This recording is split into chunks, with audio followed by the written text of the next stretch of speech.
the reigning middleweight champion and absolutely just bulldozed his last contender. Very good fighter coming up from another weight class. One of the best fighters to ever do it, certainly in that division. The champ is here, Gegard Mousasi. Mr. Mousasi, welcome back. I'm good. Thank you. Thanks for having me. I know you're making time for us. You just landed in Amsterdam. I really appreciate that. Let me start by saying congratulations. And the first question, I suppose, would be, that had to go about as easy as you thought it might go, right? Well, I said in the interviews before the fight, I said, or I can dominate him in 2 rounds, or it will be a hard-fought 5-round fight. So, but eventually, it's never easy, but it went better than we thought. So what were you expecting from him? Like, worst case scenario, what was the game plan? The game plan was exactly what we did. Keep him at range, straight punches, more kicks, maybe kicks to the body, but and make him desperate for him to shoot and take over. Because I could have shot on him and tried to take him down, but we didn't want to end up in a guillotine or anything, something like that. So we wanted him to come to us. And that's what he did. I think he got punched a lot, and then he was a little bit desperate. And so he went for my leg, and that's how I get the top position. Yeah, and you noticed he didn't shoot. He went for that Imanari roll, but it didn't go very well. Are you surprised he went for that? It's fairly low percentage, right? Yeah, I see him do that against Wonderboy Thompson. But I thought he's a southpaw, so it's easier to do that against a southpaw. I didn't think he would do that to me. But honestly, I felt I've seen his tape. I studied him. Now, ultimately, you were able to get your left knee through. You walked his hips to the other side, and you were able to pass to mount, and it all went very quickly. I know, again, you believe in your ability, but it seemed to happen so fast. I wonder if even you were surprised by that. No, I think, I don't know, when I hit him on the nose, after that he was defending. Even from the guard, I was hitting him. I don't know if people can see it on camera, but those were hard punches, hard elbows. So eventually he opened his guard, and that's why I got to pass his guard and I got to full mount. So I was actually hurting him when I was in his guard. How much do you think size played a role? I always said size doesn't matter. If he would clinch or I would get a top position, then size would definitely matter. And I think that was the case here. I always said I'm faster than him. He was thinking that he was fast, but I was faster than him. I had the better stand-up. And, size played a factor. But before people go on size thing, GSP fought Bisping, he won. Kevin Gastelum is fighting for the middleweight title. He's a welterweight. Whitaker himself was a welterweight. So before people go and say, well, it was size difference, 100% it made a difference when we were on the ground. But I think stand-up I was better and my game plan was better. Where do you think this puts you among middleweights in the world? I really don't care. My goal was never to be the best, or I always wanted to make my money. Of course, I always wanted to win my fight. But of course, if you keep winning, people are gonna say the best middleweight and how I would face against Whitaker or something like that. But to be honest, I really don't care. Fair enough. Now I don't even want to be considered the best because everyone loses, and then all the haters will come up, Yeah, you're right. That's probably true. So what's interesting, though, is you broke some hearts, Mr. Mousasi, prior to the fight. I believe you said this, that, the end is coming, not right away, of course, but it's not too far away. When did you decide that you were probably closer to retirement than some may have realized? Definitely after Shevchenko fight. But after that fight, I stepped up. I feel like I'm a better fighter than I fought Shevchenko. But it's almost 3 more fights. It's almost end of my contract. So I have to see it. Like I said, I will never say it. I'm gonna quit because, like I said, if I have wins like this where I don't take damage, and I'm just winning without any damage, without any injuries, of course, I could see myself go another 3 fights. But to be honest, I'm looking to see how the next 3 fights will go, and then, to be honest, to quit. Yeah. Wow. So it was the when your eye got all swollen up in the Shlemenko fight, you were just like, fuck this. This is just too much injury. Well, people didn't see what happened back after the fight. I was in the hospital. I couldn't move. I didn't know if I lost my eye or not. People didn't see those parts.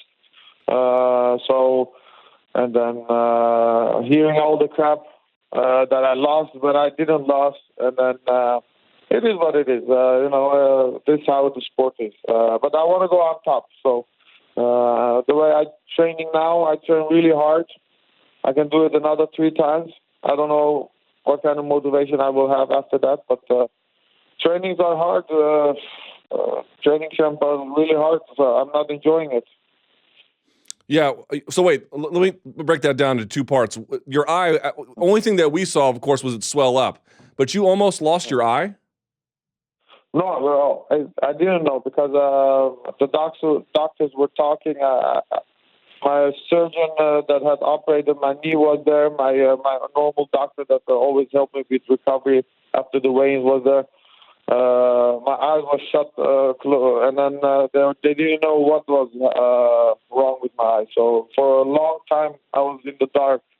So we didn't know. Thank God, no serious injuries to the eye. But if you have fights like that, you're gonna think health is more important. It's nice that I make money, but I want to end up healthy. I don't want to be a retard after 3. Sure, I can understand that. Is that the worst injury you've had from a fight? Yeah. Well, yeah. Yeah.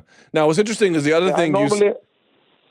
I normally don't take any damage, and but like I said, if you fight 100 times, eventually you're gonna see a punch that you're not gonna see, or it's gonna land on the wrong place, and that's what it happened. It caught me in the first minutes, and shit happens. Yeah. Yeah, it certainly does. All right. The other thing you said was, just so you know, because the viewers are watching this, I personally, I don't care, but just for clarification's sake, Gegard, retard is a bit of an impolite word. Did you know that? Oh, I didn't know that. But you Americans are very sensitive, I have to say also. It's true, yeah. I don't want to be like brain damage, let's say. Yeah. No, you're right. Look, we are very sensitive. American people are very sensitive. I know. Look, you're right. We're way too sensitive. You don't have those problems in Europe, to be honest. You guys have everything, Me Too movement, to I don't know what kind of movements you guys have. Yeah, well, I'll leave that part alone. I'll just say we are definitely too sensitive. I'm not saying, but you guys are also feminists. I don't know. A lot. All right. Let's put that aside for just a second. Yeah. You mentioned that you don't enjoy training. Now, I can understand that, but like, is it a case where you've never really liked training all that much and you just did it to get good, or that you used to like it and now you have fallen out of love with it? Well, I never, after my loss in Pride against Dono, I never felt the same. I didn't love the sport that much anymore, to be honest. I always have continued, and what's the fun of training? I don't sleep well. I cannot eat well. I'm on diet.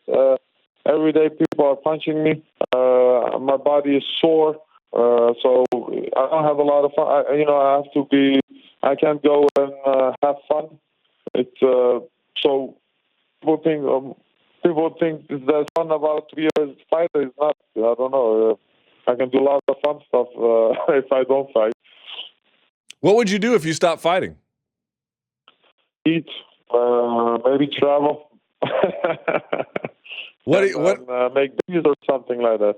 Yeah. What do you like to eat? What's the go-to now? Now that you're home back in Holland. Junk food, pizza, ice cream, chocolate. Anything that's not good for you, I like. Yeah, well, nothing wrong with that. But seriously, you haven't thought about occupation, like what you would be if fighting ended? I thought about doing some charity work or something, but I don't know. I'm just saying that, but maybe that to keep me busy or help my fellow to get a title, world title. So I haven't really thought about it, but just for the first year, I'm gonna just go eat. I go maybe get fat. Nothing wrong with that. Look, a few more questions for you, and I really appreciate your time. So you have, what, 3 more fights on your contract? Yes. All right. And I know that the Lyoto Machida fight is important for you. He's got a big contest coming up in, I think, December, if I'm not mistaken. Let's say that goes well for him or whatever. He can get through that without any issue. Do you anticipate that that's the next fight for you? No, because he's fighting December. I talked to Scott. I said Lovato is next. He's undefeated. He's like 6-0 in Bellator or something like that. He's the next number 1 contender. I would like to face him in January or something like that, and then fight Machida afterwards if he wins his fight. But I'm not going to wait for Machida for 6 months. The guy doesn't deserve that. Okay, fair enough. But you ultimately want to face him. Are you going to require that there's out-of-competition drug testing if you face him? 100%. Yeah. Listen, I know the commission, which state you're fighting, the commission handles that. But they're going to have to get another party involved to do extra additional testing. Otherwise, I'm going to give the title back to him, and I'm not going to fight him. So it's simple as that. We don't want a 40-year-old guy using steroids and feeling like 20. We want him as the 40-year-old guy that he is now, and that guy I want to face. I don't want to fight a cheater. And he knows he's cheating, and he's all the time he's now in interviews saying stupid shit. But let's see how he shows up in his next fight. The reason that he left UFC, he got paid the same from Bellator. He got the same offer. UFC and Bellator, they paid him, I think, the same. And he went to Bellator because he said, I didn't like the USADA testing. So I know what he's up to. So if it came to it, you wouldn't mind giving up the belt? I don't mind. They can have the belt. If they don't really drug test him, I'm not going to fight with that. Wow. And I would, it's easy to say. Do you know what a bucket list is? Well, my goal now is Lovato, and if Machida wins, it's Machida, and then I have 1 fight left, and I can make welterweight. I saw Douglas Lima cutting weight. I hugged the guy. I said, "Wow, you're a big guy," And so, yeah, I can make welterweight easy. Not easy. It will be difficult, but I can make it. I talked to my doctor. It's possible for me. Or I go lighter-weight. I fight Ryan Bader, but that's dreaming. I have to go to Lovato and then whoever is next. Yeah, that's crazy though. But so if you could make welterweight, like what was your walking around? What do you weigh today, for example? Well, after the weigh-ins, I was 200 pounds. I think.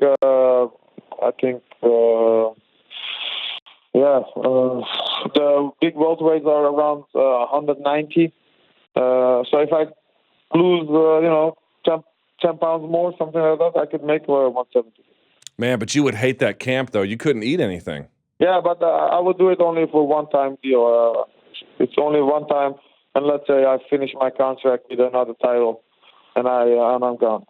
Just for accomplishment, I want to do that, Yeah. And then I'm not going to do welterweight all my life. It's just one-time deal. If I mentioned to Bellator that I can do it, but only at the end of my career, let's say last fight or something like that, just to have that accomplishment, nothing else. By the way, have you spoken to Bellator either A, about down the line this welterweight idea, or about the extra party for the drug testing? Have you brought this up to them?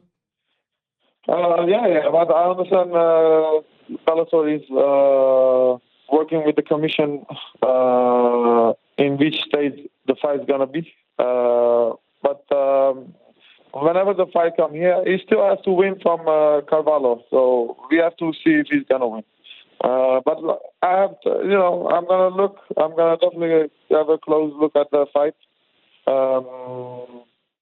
Listen, even if let's say we forget about the steroid, we say I made a mistake. He didn't use steroid, but I fought him. I felt he was oiled up. I seen the footage that he was shiny. That when I had his back, I chimneyed down on him, and he took position, top position. So, what can I say? That I felt. Let's say the steroid part, even I don't know 100%. We say, okay, but the other part I know 100%. So at least this time he's not going to be in Brazil. I'm not the same fighter coming out of injury. He's not the same fighter either. And the result will be definitely different. And there's a little bit bad blood. I love that because it's only going to motivate me to train better, Well, I got to say, you looked phenomenal on Saturday. You made it look easy. Now, it's not an easy thing to do. By the way, before you go, who's your prediction for Champions League winner this year? It's Madrid again, right? Yeah, I don't like Real Madrid anyway, but now they let Ronaldo go. I think I don't like them to win at all. You know what? You're now my mortal enemy, Mr. Mousasi. We can no longer... Because you love Madrid. Stop lying on the air. Tell the truth. Come on. Okay. But why did they let Ronaldo go? He's the best player. One of the, if Messi's not the best, he's the best. They let the best player go for 100 million. They won the Champions League 3 times in a row. I feel like Real should have, kept him, not let him go, because. What I've seen from Barcelona players, they usually don't let them go, or when they go, they retire. Neymar went to PSG. But I'm talking about like Iniesta. I'm talking about like Messi. I'm talking about those guys that came up with Bellator, with Barcelona's youth. Yeah. The youth team. So I feel like they didn't treat him well. Well, look, I'm not a Ronaldo fan, by the way, but I don't know. That's sure sounds like it. I'll tell you what. When Madrid win again, you can come on the show and apologize to me, okay? And they're not gonna win this year. I'm sorry. Yeah. All right. Well, look. Congratulations. You did it. Yeah. All right. Enough. Congratulations, Gegard. I really appreciate your time. And again, man, what a win for you. You looked unbelievable. And enjoy the junk food. Okay. Thank you, my friend. Thank you. All right. There he goes.